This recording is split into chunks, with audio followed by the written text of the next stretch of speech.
Hello students, welcome to SC economics classes. আচ্ছা, এই কদিন আমি স্ট্যাটের পোর্শন পড়াচ্ছিলাম, কিন্তু এবার আজকে আমি সামনে সিএ ফাউন্ডেশনের এক্সাম আসছে। তো আমি ভাবলাম একটুখানি সিএ ফাউন্ডেশনের সিলেবাসটা একটু ঝালিয়ে নেওয়া যাক। ঠিক আছে? তো যে সিলেবাসটা আছে সেই সিলেবাসটা বেসিক্যালি ক্লাস 11-12 এর ওপর বেস করি, সিবিএসসির অ্যান্ড আইএসসি বোথ। ঠিক আছে? তো সিলেবাসে যে পোর্শন গুলো আছে সেগুলো আমি বলে দিই। মেনলি আছে macro economics, micro economics and Indian eco. এই তিনটে পোর্শন রয়েছে, কিন্তু ইকুয়ালি ডিস্ট্রিবিউটেড নয়। ডিস্ট্রিবিউশনটা কিরকম আমি আস্তে আস্তে বলছি, পরপর টপিক গুলো বলছি, তাহলে তোমরা বুঝতে পারবে। ফার্স্ট টপিক হচ্ছে আমার nature and scope of business economics.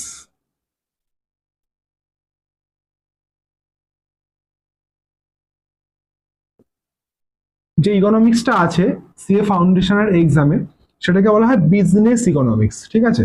তো বিজনেস এই চ্যাপ্টারটা থেকে মাত্র আসে 5%।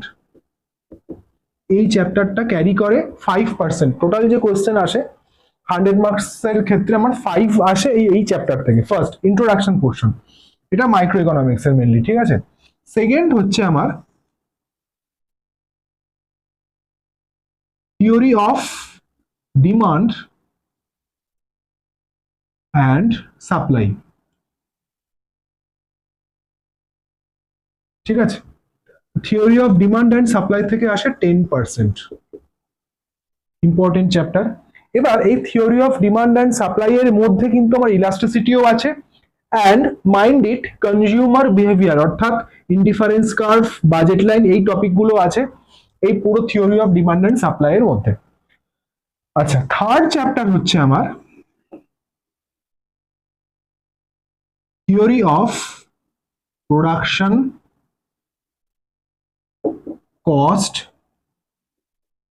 And revenue. এখান থেকেও আমার আসে 10%। ঠিক আছে? তার মানে আমার 25% কিন্তু কভার করে গেল। ঠিক আছে? ফোর্থ চ্যাপ্টার হচ্ছে আমার structure of market. Structure of market মানে হচ্ছে আমার পারফেক্ট কম্পিটিশন, তার feature, definition, everything, monopolistic competition, monopoly, mainly এই তিনটে আছে। এর সাথে অলিগোপলি অ্যান্ড মোনোপসনিও আছে। ঠিক আছে? Structure of market, mind it, এটা কিন্তু 15% আউট অফ 100, 15 মার্কস ক্যারি করে। Very important chapter. আচ্ছা, তাহলে এই হলো আমার মাইক্রো ইকোনমিক্স। মাইক্রো ইকোনমিক্স থেকে আমার এইটুকুই আসে। ঠিক আছে? টোটাল আমি যদি সাম আপ করি তাহলে দেখা যাবে আমার মাইক্রো ইকোনমিক্স থেকে তাহলে আমার কত আসছে, 40 মার্কস। মাইক্রো ইকোনমিক্স থেকে আমার আসছে 40 মার্কস। ঠিক আছে? আচ্ছা, এরপরে আমি ম্যাক্রো ইকোনমিক্সে ঢুকছি। আচ্ছা, ফার্স্টেই আমি যে টপিকটা লিখলাম সেটা হচ্ছে বিজনেস সাইকেল, যেটা কিন্তু আমাদের ডিটেলসে সিবিএসসি তে নেই, আইএসসির ক্লাস 11-এ অল্প একটু আছে। তাও যে ইন্ডিকেটরস গুলো আছে সেগুলোর কিন্তু আহ, কোনো মেনশন নেই আইএসসি বইতেও। আমাকে যেগুলো ডিটেলসে পড়তে হবে সিএ ফাউন্ডেশন এক্সামের জন্য। আচ্ছা, বিজনেস সাইকেল থেকে আসে 5%। ঠিক আছে? ম্যাক্রো ইকোনমিক্সের সব থেকে ছোট চ্যাপ্টার সিএ ফাউন্ডেশনের এক্সামের ক্ষেত্রে বিজনেস সাইকেল আসে মাত্র 5%। 6 ন্যাশনাল ইনকাম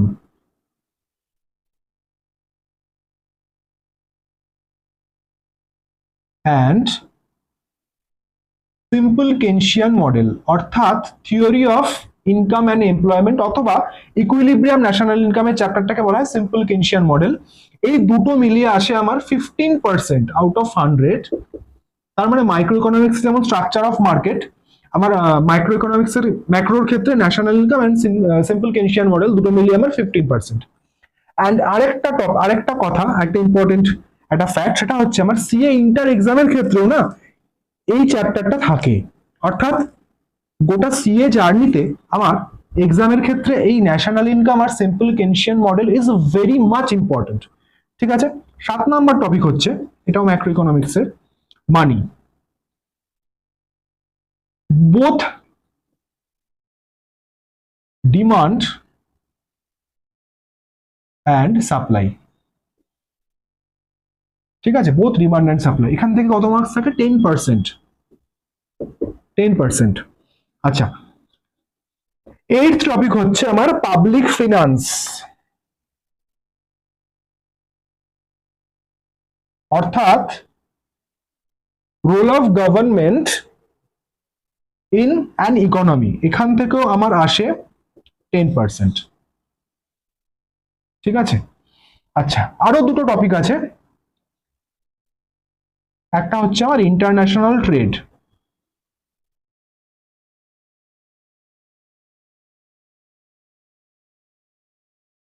এই ইন্টারন্যাশনাল ট্রেডটা কিন্তু আমার বেসিক্যালি ম্যাক্রো ইকোনমিক্স এর একটা পার্ট হিসেবেই আমরা ধরে নিতে পারি, যেখানে আমার থাকে ওয়েটেজ হচ্ছে 10%। আর ফাইনালি বাকি রইল আমার Indian eco.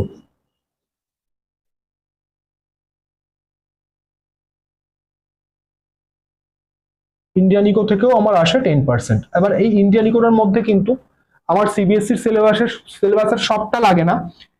Mainly pre independence, post independence আর পোস্ট লিবারালাইজেশন, অর্থাৎ রিফর্মস অফ 1991 এর ওই সময়টা আমার কাজে লাগে, ওখান থেকে কোশ্চেন আসে।